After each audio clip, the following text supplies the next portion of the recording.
ഹരേ രാമ ഹരേ രാമ. ഇന്ന് കർക്കിടകം 4. ശ്രീരാമദേവൻ ത്രയംബകം വില്ലുകുലയ്ക്കുന്നിടത്താണ് നമ്മൾ 3-ാം ദിവസത്തെ കഥാസാരം അവസാനിപ്പിച്ചത്.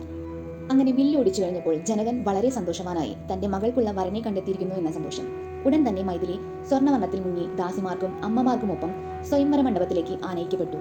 സീതാദേവി വരണമാലം ശ്രീരാമചന്ദ്രനെ അണിയിച്ചു. ജനകനും വിശ്വാമിത്രനും അവിടെ കൂടിയിരുന്നവരും എല്ലാം സന്തോഷത്തിലാണ്. തുടർന്ന് ദശരഥനെ മിഥിലയിലേക്ക് എത്തിക്കാനുള്ള ഏർപ്പാടുകൾ ചെയ്തു. ഈ മംഗളവാർത്തയറിഞ്ഞ ദശരഥൻ സകല കുടുംബത്തെയും മന്ത്രിമാരെയും മഹർഷിമാരെയും പ്രജകളെയും സകലരെയും കൂട്ടി മിഥിലാപുരിയിലേക്ക് യാത്ര തിരിച്ചു.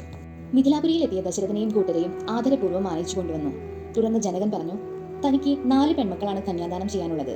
അങ്ങേക്കാവട്ടെ 4 ആൺമക്കളുമുണ്ട്. എന്റെ 4 മക്കളെയും അങ്ങേക്ക് നൽകുവാൻ എനിക്ക് സന്തോഷമേ ഉള്ളൂ.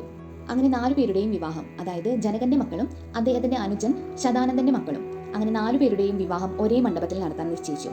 ശ്രീരാമദേവൻ സീതാദേവിയെയും ലക്ഷ്മണൻ ഊർമിളയെയും ഭരതൻ ശ്രുതകീർത്തിയെയും ശത്രുഘ്നൻ മാണ്ഡവിയെയും വിവാഹം ചെയ്തു. അങ്ങനെ എല്ലാവരും സന്തോഷത്തോടെ ഇരിക്കുന്ന സമയത്ത് ജനകൻ തന്റെ മകളുടെ വൃത്താന്തം അറിയിക്കുന്നു.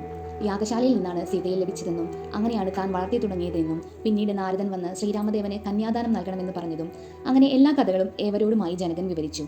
പിന്നീട് ശ്രീരാമദേവനെയും കൂട്ടരെയും അയോധ്യയിലേക്ക് യാത്രയാക്കുകയാണ്. പുണ്യങ്ങളായ വസ്ത്രങ്ങളും രത്നങ്ങളും ആന, തേര്, രഥങ്ങൾ തുടങ്ങി ഒരുപാട് സാധനങ്ങളുമായി അവരെ സന്തോഷത്തോടെ യാത്രയാക്കി.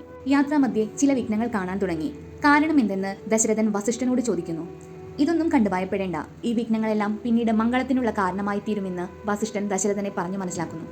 യാത്ര തുടരുന്ന അവരുടെ മുന്നിലേക്ക് മാർഗവിഘ്നം എന്നോണം ഭാർഗവൻ ചെന്നു നിൽക്കുകയാണ്. ഭാർഗവനെ കണ്ട ദശരഥൻ താണു വണങ്ങിക്കൊണ്ട് ചോദിച്ചു, അങ്ങേക്ക് എന്താണ് വേണ്ടത്? ആവശ്യം എന്തു തന്നെയായാലും അത് നിറവേറ്റിത്തരുന്നതാണ് എന്ന് പറഞ്ഞുകൊണ്ട് പരശുരാമനെ സ്തുതിച്ചുകൊണ്ട് ദശരഥൻ നിന്നു. എന്നാൽ ഭാർഗവൻ, അതായത് പരശുരാമൻ, ദശരഥനെ നോക്കുക പോലും ചെയ്യാതെ ശ്രീരാമനെ നോക്കിക്കൊണ്ട് പറഞ്ഞു, ഈ ലോകത്ത് ഞാനല്ലാതെ മറ്റൊരു രാമനോ? അതും മാനവനായ നിനക്ക് വില്ലു കുലയ്ക്കാനുള്ള കഴിവുണ്ടെങ്കിൽ എന്നോട് യുദ്ധം ചെയ്യണം.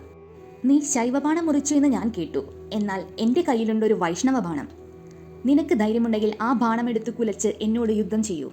ഇത് കേട്ട ശ്രീരാമൻ സൗമ്യനായി പരശുരാമനെ തൊഴുതുകൊണ്ട് പറഞ്ഞു, അങ്ങേപ്പോലെ മഹാത്മാവായ ഒരാൾ ബാലന്മാരായ ഞങ്ങളോട് ഇങ്ങനെ പറഞ്ഞാൽ ഞങ്ങൾക്ക് ആരാണ് ആധാരമായിട്ടുള്ളത്? ക്ഷത്രിയ കുലജാതരായതിനാൽ ആ ധർമ്മം എനിക്ക് പാലിക്കണം. മാത്രമല്ല, അങ്ങ് പറഞ്ഞാൽ പരമേശ്വരൻ പോലും തട്ടിക്കളയാറില്ല. അതുകൊണ്ട് ആ ബാണം തരികയാണെങ്കിൽ ഒന്ന് ശ്രമിച്ചു നോക്കാം. അങ്ങനെ വൈഷ്ണവ ബാണം കയ്യിലേന്തി ഞാൻ വലിച്ചു കെട്ടി ഒരു ലക്ഷ്യം കാണിച്ചു തരാനായി പരശുരാമനോട് ആവശ്യപ്പെടുന്നു. ഇത് കണ്ട് സന്തോഷപൂർവ്വം പരശുരാമൻ ശ്രീരാമനെ തൊഴുതുകൊണ്ട് പറഞ്ഞു, പണ്ട് തപസ്സനുഷ്ഠിക്കുമ്പോൾ മഹാവിഷ്ണു പ്രത്യക്ഷപ്പെട്ട് എനിക്ക് നിർവഹിക്കാനുള്ള കർമ്മങ്ങൾക്കായി ഈ വൈഷ്ണവ ബാണം നൽകുകയും പിന്നീട് ത്രേതായുഗത്തിൽ നമ്മൾ ഒരുമിച്ച് കാണുമ്പോൾ അന്ന് നിന്റെ ശക്തിയെല്ലാം വൈഷ്ണവ തേജസ് എല്ലാം ശ്രീരാമന് നൽകി നീ തപസ് അനുഷ്ഠിക്കണമെന്നും പറയുന്നുണ്ട്. ആ സമയം എത്തിയിരിക്കുന്നു. സന്തോഷപൂർവ്വം വൈഷ്ണവം ശ്രീരാമനെ ഏൽപ്പിച്ച് പരശുരാമൻ തപസ്സിനായി പോയി. യാത്ര തുടർന്ന് ശ്രീരാമനും കൂട്ടരും അയോധ്യയിലേക്ക് തിരിച്ചെത്തുകയാണ്. ഇവിടെ ബാലകാണ്ഡം അവസാനിക്കുകയാണ്. ഹരേ രാമ ഹരേ രാമ.